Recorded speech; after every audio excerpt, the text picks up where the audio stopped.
दोस्तों इस वीडियो में हम टाटा पावर लिमिटेड के बारे में बात करने वाले हैं। टाटा पावर लिमिटेड के बारे में दो बड़ी अपडेट्स आई है, प्लस एक बड़े एनालिस्ट ने अपना कॉल दिया है और एक अपडेट में आपको बताऊंगा कि इनकी ऑर्डर बुक अभी फिलहाल किस प्रकार से चल रही है। फिर टेक्निकल्स जान के सपोर्ट और टारगेट्स जानने के बाद वीडियो को एंड करेंगे। तो सबसे पहले हम टाटा पावर के बारे में बात करने वाले हैं। एक महीने के अंदर अगर हम बात करें 70% का रिटर्न बहुत ज़्यादा हो जाता है एंड 70% का रिटर्न इसने क्यों दिया है वो हमने पिछले वीडियो में डिस्कस किया था, बट उसका ग्लिम्स मैं आपको देने की कोशिश करने वाला हूँ थोड़ा सा आगे। बट अगर आप देखो तो इसका पी रेशियो 51 पर चल रहा है और टेक्निकल्स भी हमें इसके एक इन जनरल मिड रेंज के अंदर देखने मिल रहे हैं। और एक यहाँ पर आर्टिकल छपा था वो आप पढ़ सकते हो, that is it right to invest in Tata shares now. अगर हम बात करें टाटा पावर की तो टाटा पावर के अंदर बाइंग क्वांटिटी एम ऑर्डर्स लगे पड़े हैं और उसी के साथ साथ उसके अंदर जो वॉल्यूम बेस्ड काम हुआ है वो भी 22 करोड़ के आसपास का हमें देखने मिल रहा है, जिसके सामने 14% की डिलीवरीज उठाई गई है जो एक अच्छी बात है।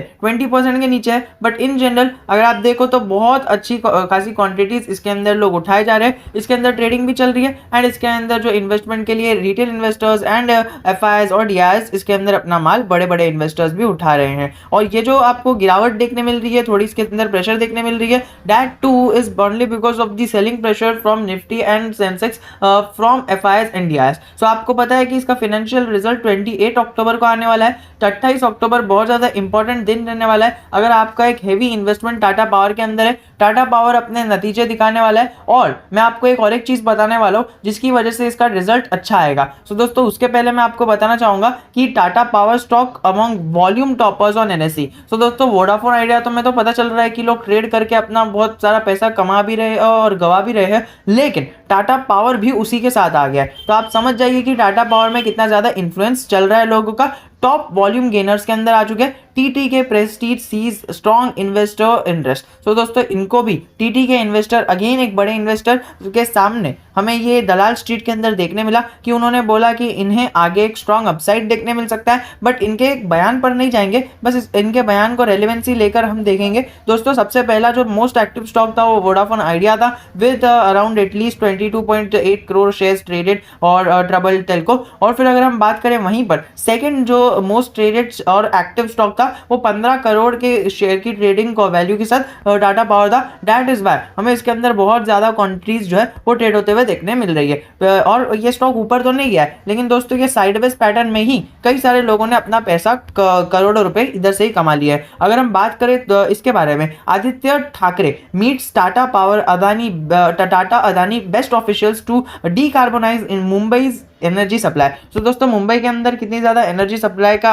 बार बार न्यूज़ आते रहती है। Mumbai is the heart of India. Mumbai के अंदर बहुत ज़्यादा इलेक्ट्रिसिटी कंज्यूम होती है। मुंबई ऐसा शहर है जो सोता नहीं है, अक्खा टाइम इनके इधर जो है लाइट चलते रहती है। सो दोस्तों इलेक्ट्रिसिटी कंजम्पशन का हब इंडिया का मुंबई है। अगर देखें तो आदित्य ठाकरे इन्होंने मीटिंग की थी 3 पावर डिस्ट्रीब्यूटिंग कंपनीज के साथ। सबसे पहली टाटा पावर, देखो सबसे इसको ऊपर रखा है और आपको पता ही है ये एनवायरमेंट मिनिस्टर है आदित्य ठाकरे। सो आपको पता होना चाहिए 3 पावर डिस्ट्रीब्यूटिंग कंपनीज के साथ नाम इन्होंने किया है। सबसे ऊपर टाटा पावर, फिर उसके बाद अदानी इलेक्ट्रिसिटी। सो दोस्तों अदानी इलेक्ट्रिसिटी और टाटा पावर, और Adani electricity by the way it's just the other name of Adani Power. So दोस्तों दो बड़े बड़े प्राइवेट प्लेयर के साथ इन्होंने किया है एंड वही बस मुंबई के जो इलेक्ट्रिसिटी सप्लाई है उसको डीकार्बोनाइज करने के लिए ये देखिए इन्होंने ये ऑफिशियल ट्वीट भी रखा है कि I had meeting today with GM my BEST electricity and CEOs of Tata Power and Adani Electric. So दोस्तों इनके साथ ये मीटिंग हुई है एंड मीटिंग में responding to the minister's tweet Adani electricity tweeted, उन्होंने ये ट्वीट किया कि with initiatives aligned towards achieving sustainable goals we will continue to work hard and help create the future we have envision nice together. दोस्तों पिछली video में मैंने Adani power का vision बताया था, नहीं देखा है तो आप देख लेना, और अगर आप चाहते हो तो टेलीग्राम पर उसका विजन भी लिख दिया तो आप वो यहाँ पर जाके देख सकते हो एंड उनका ये जो रिप्लाई आया ये ट्वीट भी आप देख सकते हो। तो इनका मीटिंग जो था उनका बस फोकस यही था कि हमारे मुंबई को ग्रीनर करे और वो कन्वर्ट करे पूरे ट्रांसपोर्ट स्टेशन बसेस को इलेक्ट्रिक बस में। सो दोस्तों ये भी करंटली हमारे मुंबई के अंदर केवल 380 के आसपास बसेस है, इलेक्ट्रिक बसेस है, एंड आने वाले टाइम में इनकी संख्या आगे और बढ़ने वाली है, एंड उसको बढ़ाने का काम हमारे मिनिस्टर्स ने यहाँ पर बैठ के किया है, जो हमारे टाटा पावर और अदानी पावर शेयर होल्डर्स के लिए एक अच्छी बात मानी जा रही है, because both the shares are moving towards this electrical consumption. और प्लस हमारे टाटा पावर ने तो बहुत ज़्यादा जल्द हमारा IPO भी आने वाला है टाटा सोलार पावर से। दोस्तों यही इनकी अपडेट आने के पहले, यानी 2 दिन पहले, ये तो अपडेट इनकी कल ही आई, लेकिन 2 दिन पहले एक और एक अपडेट आई थी टाटा पावर से related, Tata power to boost renewable energy portfolio 6-fold by 2030। So दोस्तों ये टाटा मोटर के रिलेटेड 2030 का जो भी अपडेट्स आ रही थी 2030 का, लेकिन अभी टाटा पावर की तरफ से भी आ रही है कि Tata power renewable energy portfolio के अंदर बूस्ट करने वाली है, एंड 2030 तक बहुत ज़्यादा कंजम्पशन जो है वो फुल्ली इलेक्ट्रिक व्हीकल और हमारे ग्रीन एनर्जी की तरफ करने वाली है। So Tata Solar Power plus Adani Green, ये दोनों आपके रडार पर होने चाहिए। दैट डजंट मीन कि आप कल ही या फिर आज ही जाकर इसे बाय कर लीजिए। एक और एक अपडेट आई थी कि Tata Power surge 95% in a month, यानी डबल हो गया ऑलमोस्ट। इन्होंने यही लिखा है कि Tata group is the major beneficiary of electric vehicle theme as it is getting the benefit of early movers. So दोस्तों अर्ली मूवर का बेनिफिट मिल रहा है। इंडिया के अंदर कितने लोगों ने इनकी प्रोडक्शन चालू कर दी है वो मुझे बता देना। प्लस अगर आप हमारे टेलीग्राम चैनल पर आओगे तो मैंने आपको यहाँ पर एक शेयर किया था, एक इमेज शेयर की थी, एंड उसके अंदर बताया था कि टाटा मोटर के अंदर ने कितने सारे जो इलेक्ट्रिक व्हीकल है वो यहाँ पर पेश किए हैं ये क्वार्टर के अंदर। और अगर आप देखो तो Tata ecosystem around electric vehicle भी बताया था मैंने यहाँ पर। इलेक्ट्रिक व्हीकल के मैन्युफैक्चरिंग में टाटा मोटर रहता है। फिर यहाँ पर अगर हम बात करें टाटा इलेक्सी सॉफ्टवेयर मैन्युफैक्चरिंग में रहता है, बैटरी मैन्युफैक्चरिंग में टाटा केमिकल, रिटेल आउट में क्रोमा, फिर ऑटो पार्ट्स में टाटा ऑटोकाप, और फिर यहाँ पर सबसे नीचे जो है इंफ्रास्ट्रक्चर के अंदर मैंने टाटा पावर को इंक्लूड किया था। एंड डेफिनेटली इंफ्रास्ट्रक्चर के अंदर जो टाटा पावर है वो बहुत ज्यादा अच्छा रोल प्ले कर रहा है विद द कॉपीराइट ओनर। आप यहाँ पर कॉपीराइट ओनर का नाम भी देख सकते हो। सो दोस्तों this is not my post but yet I shared it to you because आपको इसका फायदा होना चाहिए। सो टाटा पावर इंफ्रास्ट्रक्चर के अंदर काम करेगा और Tata motor electric vehicle manufacturing के अंदर काम करेगा। सो दोस्तों जैसे ही इलेक्ट्रिक व्हीकल्स जो टाटा मोटर ने यहाँ पर मैन्युफैक्चर किए, टाटा निक्सन 2602, MG जीत S1243, तो ये जो है ये टाटा मोटर्स ने हमारे 2020 के अंदर जो है वो सेल आउट किए। सो दोस्तों इतनी सारी जो मोटर्स है वो सेल आउट करने के बाद जो इंफ्रास्ट्रक्चर का काम है टाटा पावर उसमें जोर और शोर से चल रहा है। एंड मुंड्रा पावर प्लांट का क्या सीन है वो भी हम आने वाले वीडियो के अंदर जानने की कोशिश करेंगे। उससे पहले एक बात जानेंगे कि ये जो है डेविन आर चोक्सी, आपके सामने इनका जो फोटो है वो है, तो इन्होंने 2 बातें बयान की है वो हम डिस्कस करेंगे। तो इन्होंने सबसे पहले बताया है कि टाटा पावर में ऐसा एक्साइटिंग क्या है जो टाटा पावर को फंडामेंटली उन्होंने चेंज किया है। सो उन्होंने यही बहुत सारी चीज़ें बताई है, सारी चीज़ों को एक एक करके डिस्कस करने वाले हैं। तो इन्होंने सबसे पहला पॉइंट ये रखा है कि फंडामेंटली जो फंडामेंटल्स है वो पूरी टोटली चेंज हो चुके हैं। सबसे पहले तो वो लोग ग्रीन एनर्जी की तरफ बढ़ चुके हैं। सेकेंडली इनका जो लॉस मेकिंग मुंद्रा यूनिट था उनको इन्होंने एटलीस्ट उनकी सिचुएशन जो है वो इमर्जिंग सिचुएशन बन चुकी है। तो दोस्तों जब मुंद्रा प्लांट जो है वो कितना बड़ा है, इट इज़ टू बिग, मैंने आपको पिछले वीडियो में बताया था। सो दोस्तों ये है कि ये इमर्जिंग है और क्वालिटी पावर भी सप्लाई करता है टाटा पावर को। अगर वो एकदम प्रॉफिटेबल हो जाएगा, जो होने की कगार पर है, इन्होंने यहां पर कर दिया है। दोस्तों यहां पर देख सकते हो इन्होंने बताया on one side there is the loss making Mundra unit and in that unit now at least the situation has emerged wherein a good quality of power has been sold at a market price. So दोस्तों इन्होंने यही बताया कि अच्छी quality of power market price पर sell out कर दी जा रही है एंड बहुत सारी चीजें इनकी हो जा रही है and government would probably like to revisit the power purchase agreement. This is the first point. ये फर्स्ट पॉइंट था कि गवर्नमेंट लाइकली वहां पर जाएगी, प्रोबेबली उधर रिविजिट कर पावर परचेज एग्रीमेंट को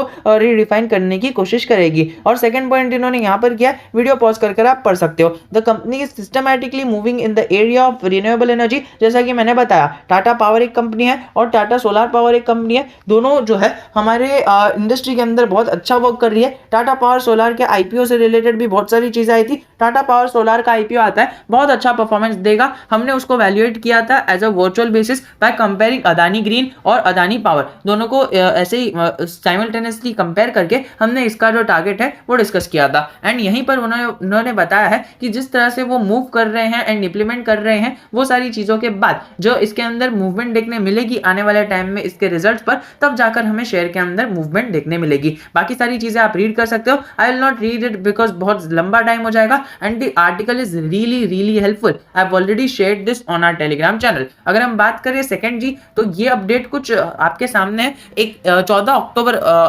अगस्त को आई थी। सो टाइम पहले आई थी, थोड़ा टाइम हो गया, लेकिन मैं ये आपको क्यों बता रहा हूँ क्योंकि इसका रिजल्ट जब 28 तारीख को आने वाला है उसके रिजल्ट के अंदर हमें ये देखने मिलेगा बिकॉज अगस्त जून जुलाई। सो दोस्तों ये जो है ना ये इनका काम इसके सितंबर क्वार्टर के अंदर ही खत्म हुआ एंड सितंबर क्वार्टर के अंदर 380 करोड़ का जो प्रोजेक्ट है वो हमें कहीं ना कहीं लय के अंदर खत्म होते हुए देखने मिला है। Order book goes to ₹12,414 crore. So दोस्तों उस टाइम पर 12,400 करोड़ के आसपास था और अभी 12,600 से 700 करोड़ के आसपास की इनकी ऑर्डर बुक हो चुकी है। सो आप इसको भी कंसिडरेशन के अंदर ले सकते हो। एंड सेकेंडली अगर हम इनके टेक्निकल लेवल्स की बात करें, सो टेक्निकल लेवल्स के अंदर भी हमें ये स्टॉक मिड रेंज के अंदर देखने मिल रहा है जो आपकी स्क्रीन के सामने है। सो दोस्तों ये RSI और ये MFI, सो ये थोड़ा सा हाई हो चुका है लेकिन मोमेंटम स्कोर हाई ही रहना चाहिए। The higher the momentum score the higher it is the probability is of it to go up. So दोस्तों अगर हम बात करें RSI की, RSI is at 72, okay slightly overbought zone, but that doesn't mean कि बहुत ज्यादा ओवरबॉट हो चुका है। And MFI is yet there on 68, so that doesn't mean कि ये ओवरबॉट हो चुका है। It is just a range of overbought to this oversold. So दोस्तों हमें कहीं ना कहीं ये स्टॉक के अंदर और अपसाइड आने वाले टाइम के अंदर देखने मिल सकती है। सो दोस्तों आप स्टॉप लॉस और टारगेट के साथ इसको कंटिन्यू कर सकते हो। अगर आप शॉर्ट टर्म ट्रेडर हो तो मैं आपको एक स्टॉप लॉस बता देता हूँ जिसके बाद आप इसके अंदर आराम से अपना जो लॉस है वो बुक करके भी चल सकते हो। तो दोस्तों जिस प्रकार का मुझे इसके अंदर मूवमेंट दिख रहा है, I have made a trend line like this and this trend line इसको मैंने फॉलो किया बिकॉज मैंने इसको जब कैंडल स्टिक पैटर्न के अंदर बनाया मुझे इसके अंदर एक इस तरह की अपसाइड देखने मिली and that is why I wanted कि इस प्रकार की अपसाइड हमें देखने मिले। सो दोस्तों मैंने इसके ऊपर जो टारगेट लगाया है वो 200 का इसका स्टॉप लॉस लगाया है। एंड वैसे तो मैं लॉन्ग टर्म इन्वेस्टर हूँ इसीलिए मैंने लगाया तो नहीं है, लेकिन लगाने को टेलीग्राम चैनल पर किसी ने पूछा था सो मैंने स्टॉप लॉस बता दिया। एंड आई थॉट कि आपको बता देना चाहिए। अगर आप एक शॉर्ट टर्म इन्वेस्टर हो 200 का स्टॉप लॉस लगाकर चल सकते हो। And if in any case अगर आपने 200 के ऊपर बाइंग किया सो डेफिनेटली आप 205 या फिर 210 अगर आप इतना भी प्रॉफिट ले सकते हो सो डेफिनेटली उतना प्रॉफिट लेकर भी निकल सकते हो। क्योंकि IRCTC जैसा अगर इसके अंदर गिरावट होती है सो आपको बहुत ज्यादा गिरावट हो सकती है क्योंकि शॉर्ट टर्म ट्रेडर्स की तो बैंड बजी हुई है बट लॉन्ग टर्म ट्रेडर्स को कुछ फर्क नहीं पड़ रहा है। सो दोस्तों इसी के साथ वीडियो को एंड करना चाहूंगा एंड बताना मुझे कमेंट सेक्शन में कि आपको और क्या पॉइंट्स इसके अंदर इंक्लूडेड चाहिए थे ताकि वो पॉइंट्स आने वाले वीडियोस के अंदर इंक्लूड हो सके। जय हिंद जय भारत। जाने से पहले यही कहना चाहूंगा कि अगर अभी तक आपने अपस्टॉक्स जैसे बड़े प्लेटफॉर्म पर अपना अकाउंट नहीं खुला है so do considering opening the account because Adani, Wilmer और पेटीएम और LIC के IPOs के लिए आपको मल्टीपल अकाउंट से करना पड़ता है अप्लाई एंड बाद में ही आपको शायद IPO मिलता है। तो कई सारे लोग ये स्ट्रेटेजी अपनाते हैं, मैं भी पर्सनली अपनाता हूँ। सो अगर आपको अभी तक ये पारस डिफेंस जैसा IPO नहीं मिला है सो डेफिनेटली आप अगर मल्टीपल अकाउंट से खोलोगे सो आपको कहीं ना कहीं उसके अंदर मिलने के चांसेस बढ़ जाते हैं। जय हिंद जय भारत। अपस्टॉक्स पर आपको 1 साल का ब्रोकरेज फ्री है सो आप उधर जा सकते हो। 1 महीने का ब्रोकरेज फ्री है और 1 साल तक AMC चार्जेस भी नहीं पे करने हैं।